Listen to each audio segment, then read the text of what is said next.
Jake Morrison had chosen silence over company 15 years ago, and on this particular Tuesday morning in rural Montana, that choice was about to be shattered forever. The rancher stood on his porch, watching the sun barely kiss the horizon. As he sipped his morning coffee, the same routine he'd followed for over a decade. His weathered hands wrapped around the ceramic mug, steam rising in the crisp mountain air as he surveyed his property with the quiet satisfaction of a man who'd built his world exactly as he wanted it. The Snake River meandered through the eastern border of his land, its gentle current a constant companion to his solitary days. But something was different this morning. In the shallow bend where the water curved past the old oak tree, Jake spotted what looked like a fallen log caught in the current. He squinted, his coffee growing cold as he studied the object more carefully. Logs didn't wear blue denim, and they certainly didn't have long brown hair floating like river grass in the gentle flow. Jake's coffee mug slipped from his fingers, shattering on the wooden porch as realization hit him like a physical blow. Someone was in his river. He sprinted toward the water, his boots pounding across the rocky shore, his heart hammering against his ribs. What he found when he reached the river's edge defied every assumption he'd made about his quiet corner of the world. A woman lay face down in the shallow water, fully clothed, but she wasn't drowning in any conventional sense. Her body was tense, with purpose, her fingers gripping the river rocks beneath her with white-knuckled determination. She was holding her breath deliberately, as if the cold water was her chosen sanctuary from something far more threatening than drowning itself. Jake had seen plenty of accidents in his 43 years of ranch life, but this wasn't one of them. This was someone trying to disappear, someone who'd rather face the river than whatever demons were chasing her. Without a moment's hesitation, he waded into the ice-cold water, feeling it soak through his jeans as he reached for her trembling shoulders. The instant his hands made contact, she exploded upward like a startled deer, gasping and flailing, water streaming from her hair as her eyes went wild with a terror that had nothing to do with drowning and everything to do with being discovered. Jake found himself face to face with a woman in her early 30s, someone who might have been beautiful under different circumstances, but whose face now bore the unmistakable marks of recent violence. A purple bruise bloomed across her left cheek like a dark flower, and her split lip spoke of cruelty that made Jake's jaw clench with barely contained anger. Her clothes told a story of their own expensive designer pieces now torn and muddied, a leather jacket hanging in tatters, and there was blood under her manicured fingernails that Jake was certain wasn't her own. She tried to scramble away from him, back toward the deeper water where she could disappear again, but exhaustion had finally won its battle against fear. Her legs gave out beneath her, and Jake caught her before she could fall, feeling the violent trembling that shook her entire frame. It wasn't just the cold that made her shake, it was something deeper, something that made her flinch at his touch, even as she desperately needed his support to stay upright. Jake had been alone for so long that he'd almost forgotten how to speak to another human being, his voice rusty from years of talking only to his horses and cattle. But some instincts transcend isolation, and every fiber of his being recognized that this woman was in mortal danger. She looked up at him with eyes the color of storm clouds, scanning his face with the desperate wariness of someone who'd learned to expect threats from every stranger. Her gaze held a heartbreaking mixture of hope and terror, as if she couldn't decide whether he was her salvation or another predator. Jake found himself speaking words that surprised him with their gentleness, his unused voice somehow finding the right tone to cut through her panic. He promised her safety, told her his ranch was just over the hill, assured her that whatever nightmare she was fleeing couldn't reach her on his land. For the first time in 15 years, Jake Morrison meant every syllable of a promise he made to another human being. As he helped her stumble toward dry land, her grip on his arm desperate and trusting all at once, Jake couldn't escape the strange certainty that this moment would change everything for both of them. The walk from the river to Jake's ranch house felt like miles, though it couldn't have been more than a quarter of one. The woman he'd pulled from the water leaned heavily against his side, her wet clothes leaving dark stains on his flannel shirt as they made their way up the gentle slope toward his home. She hadn't spoken a single word since he'd found her, but her eyes never stopped moving, scanning the horizon like a hunted animal watching for predators. Every few steps she would stumble, not from weakness, but from the way she kept looking over her shoulder, as if expecting to see someone emerging from the tree line behind them. Jake's ranch house sat modest and weathered against the Montana landscape, a two-story structure he'd built himself after buying the land with money inherited from his grandfather. It wasn't much to look at: white paint peeling slightly around the windows, a wraparound porch that had seen better days, and a red barn that housed his small herd of cattle and 2 horses. But it was solid, private, and most importantly, it was home to a man who understood the value of being left alone. As they approached the front steps, the woman suddenly stopped, her body going rigid with what looked like panic. Jake followed her gaze and realized she was staring at his truck parked in the driveway, a beat-up Ford that had served him faithfully for the past 8 years. Her breathing became shallow and rapid, and for a moment Jake thought she might bolt back toward the river. Instead, she grabbed his arm with surprising strength, her voice finally breaking free in a hoarse whisper that spoke of hours spent screaming or crying. She asked him if he lived alone, if anyone else would come looking for him, if his truck was the only vehicle on the property. There was such desperate hope in her questions that Jake found himself answering with complete honesty, something that surprised him after years of keeping his own counsel. He told her about his solitary life, how he rarely went to town except for supplies, how his nearest neighbor lived 12 miles away and minded his own business just as Jake minded his.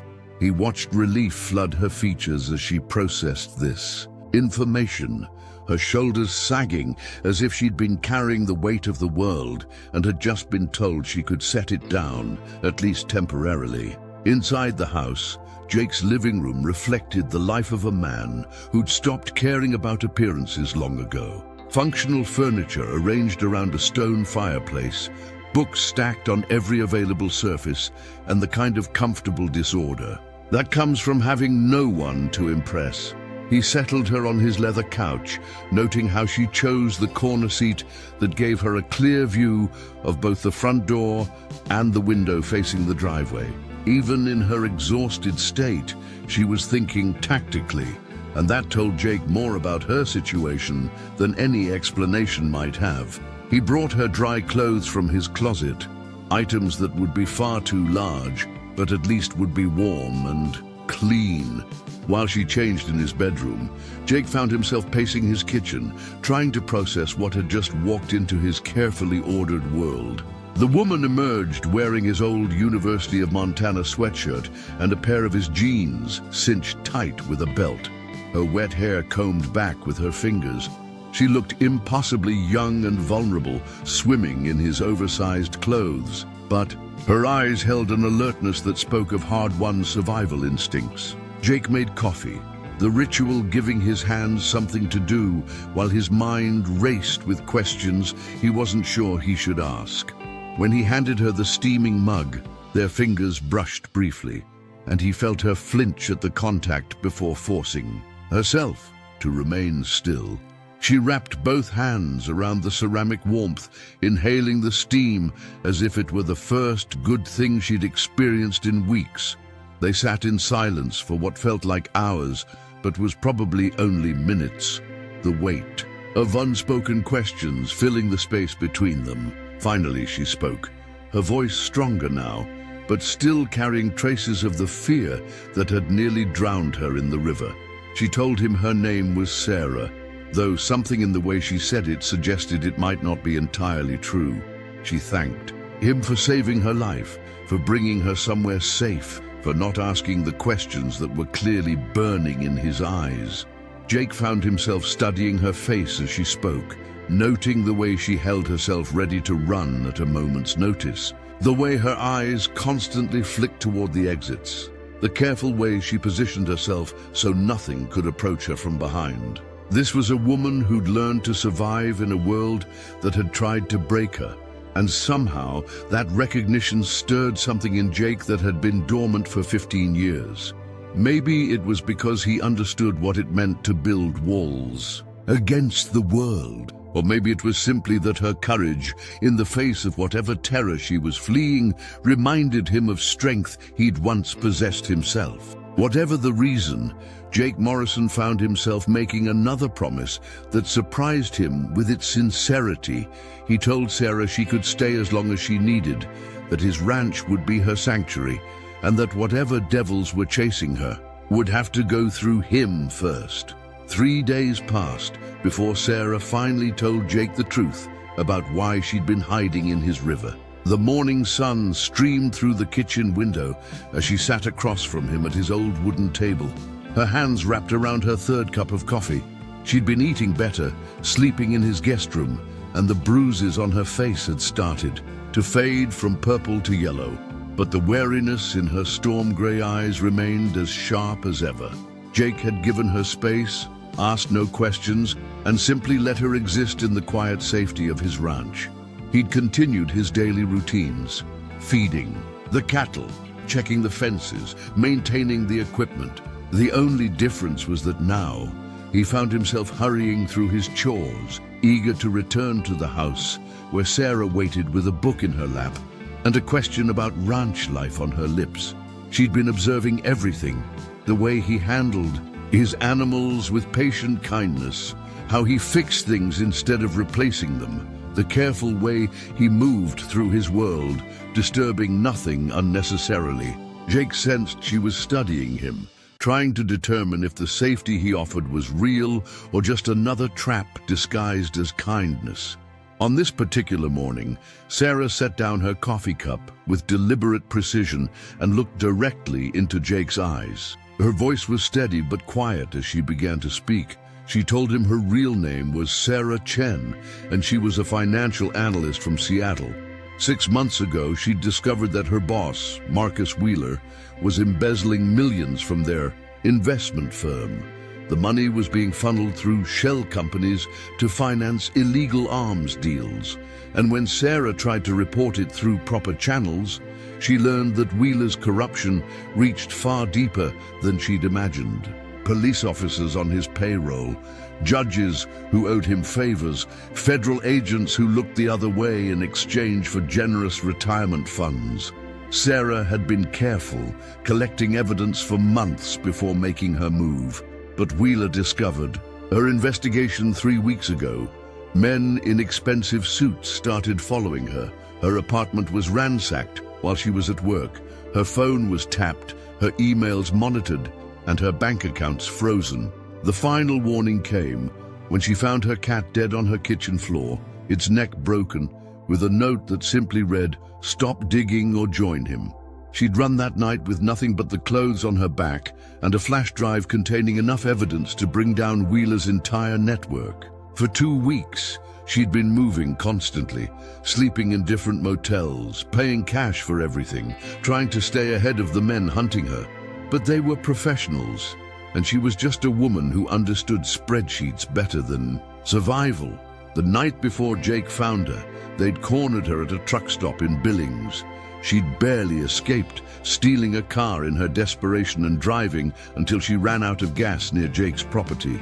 Exhausted, terrified, and out of options, she'd stumbled to the river with the wild idea that if she could just disappear long enough, maybe they'd give up and move on. Jake listened without interruption, his weathered hands folded on the table between them.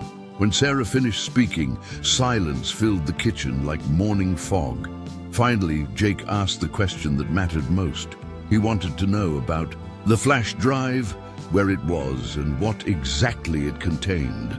Sarah reached into the pocket of his borrowed jeans and pulled out a small device wrapped in plastic.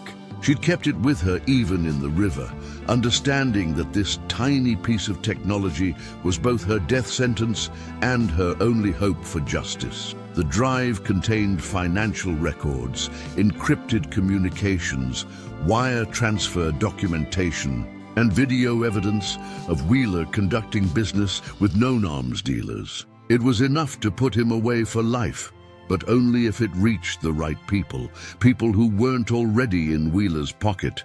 Jake studied the flash drive as if it were a dangerous animal. He understood now why Sarah had been so frightened, why she'd chosen the river over the road, why she looked at every shadow as if it might produce an assassin. Wheeler wasn't just stealing money, he was facilitating violence on an international scale, and Sarah had threatened to expose him. Men like that didn't just disappear when inconvenienced. They eliminated threats permanently. As if summoned by their conversation, the distant sound of an engine reached their ears. Sarah went rigid, her coffee cup clattering against the table as her hands began to shake. Through the kitchen window, they could see a black SUV with tinted windows turning up Jake's long driveway. It moved slowly, deliberately, like a predator that had finally located its prey. Jake felt something cold settle in his stomach as he watched the vehicle approach. Sarah's nightmare had found her, and now it was about to become his as well. He reached across the table and covered her trembling hand with his own, surprised by the steadiness in his voice when he told her to go upstairs and stay away from the windows. For the first time in 15 years, Jake Morrison was about to have uninvited guests, and he suspected they hadn't come for a friendly conversation about cattle ranching. Jake Morrison had faced down charging bulls, survived Montana blizzards, and rebuilt his life from nothing after losing everything that mattered to him 15 years ago. But as he watched two men in dark suits step out of the black SUV, he felt a kind of fear he hadn't experienced since his military days. These weren't local law enforcement or federal agents conducting official business. Everything about them screamed professional intimidation. The way they moved with coordinated precision, the bulges under their jackets that suggested concealed weapons, the cold efficiency with which they surveyed his property as if cataloging potential problems. Jake stepped onto his porch, positioning himself between the approaching men and his front door. Behind him, he could hear Sarah's footsteps on the wooden stairs as she made her way to the second floor. His heart hammered against his ribs, but his hands remained steady. 15 years of isolation hadn't erased the training that had once made him a capable soldier. The taller of the two men approached first, his smile as artificial as his friendly tone. He introduced himself as Detective Williams from Seattle PD, though he produced no badge, and his expensive suit suggested a salary far beyond what police officers typically earned. He claimed they were looking for a missing person, a woman named Sarah Chen, who had disappeared from Seattle and might be in the area. They had reason to believe she was mentally unstable and possibly dangerous to herself or others. Jake listened to the practiced lies with growing anger. Every word confirmed what Sarah had told him about the corruption that reached into law enforcement itself. When the fake detective finished his rehearsed speech, Jake's response was simple and direct. He told them he hadn't seen anyone matching that description and suggested they check with his neighbors 12 miles down the road. The second man stepped forward then, younger but with eyes that held the kind of cold calculation that Jake recognized from his darkest memories of war. This one didn't bother with pretense. He told Jake they had reliable information that Sarah Chen was on his property. They could search with his cooperation or without it, but either way, they were going to find her. The threat hung in the air between them like smoke from a gunfight. Jake felt something shift inside him, a familiar sensation he hadn't experienced In over a decade, it was the moment when a man decides whether to run or make his stand. He looked at these two predators standing on his land, threatening a woman who had asked for nothing more than sanctuary, and Jake Morrison made his choice. He told them his property was private, that they had no warrant, and they could leave the same way they'd arrived. The younger man's hand moved toward his jacket, but Jake was already stepping back toward his door. His own rifle hung just inside the frame, loaded and ready. He'd been hunting and protecting livestock long before these city killers learned to intimidate civilians. The standoff stretched for long seconds, tension crackling like electricity before a storm. Then the older man placed a restraining hand on his partner's arm. He told Jake they'd be back with proper documentation. As they returned to their SUV, Jake caught the younger one speaking into a phone, presumably calling for backup or reporting their failure to locate Sarah immediately. As soon as the black vehicle disappeared down his driveway, Jake rushed upstairs to find Sarah sitting on his guest room floor, the flash drive clutched in her trembling hands. She was crying not from fear this time, but from something deeper. She told Jake she couldn't let him risk his life for her problems. Wheeler's men would keep coming, and next time they might not bother with false pretenses. But Jake had already made his decision. For 15 years, he'd lived a half-life, hiding from the world and from his own capacity to care about something beyond his daily survival. Sarah had reminded him what it felt like to protect someone who mattered. He wasn't about to let that go without a fight. They spent the next hour planning. Jake had contacts from his military days, people who specialized in making problems disappear, legally rather than permanently. Sarah's evidence needed to reach someone with the power and integrity to act on it, someone beyond Wheeler's influence. Jake made 3 phone calls. The first was to Tom Bradley, a former Marine buddy who now worked for the FBI's Internal Affairs Division. The second was to Maria Santos, an investigative journalist whose reputation for exposing corruption was matched only by her ability to protect her sources. The third call was to Jake's lawyer, a crusty old rancher's attorney who happened to have connections throughout the state legal system. By evening, they had a plan. Maria Santos would meet them at the county sheriff's office in 2 days, where Tom Bradley would be waiting with federal protection for Sarah and legal authority to accept her evidence. The county sheriff, Jim Patterson, was a longtime friend of Jake's family and one of the few law enforcement officials in the region who couldn't be bought. It wasn't perfect, but it was their best chance.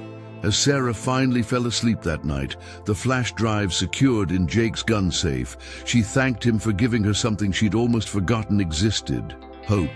Jake watched over her from his chair by the window, his rifle across his knees and his eyes on the driveway. He thought about the irony of it all. He'd spent 15 years running from human connection, convinced that caring about others only led to pain and loss. Now, here he was, ready to risk everything for a woman he'd known less than a week. Maybe that's what redemption looked like. Not a grand gesture or a moment of sudden clarity, but simply the choice to stand up when someone needed you to be strong. Outside, Montana's endless sky stretched overhead, filled with more stars than any city dweller ever got to see. Jake Morrison was no longer hiding from the world. Tomorrow, he and Sarah would face whatever came next, together. If you enjoyed this story of courage, redemption, and standing up for what's right, make sure to subscribe to our channel and hit that notification bell. Share your thoughts in the comments below. What would you have done in Jake's situation? Would you have risked everything to protect a stranger? Let us know, and don't forget to check out our other incredible stories of ordinary people doing extraordinary things. Thanks for watching, and we'll see you in the next video.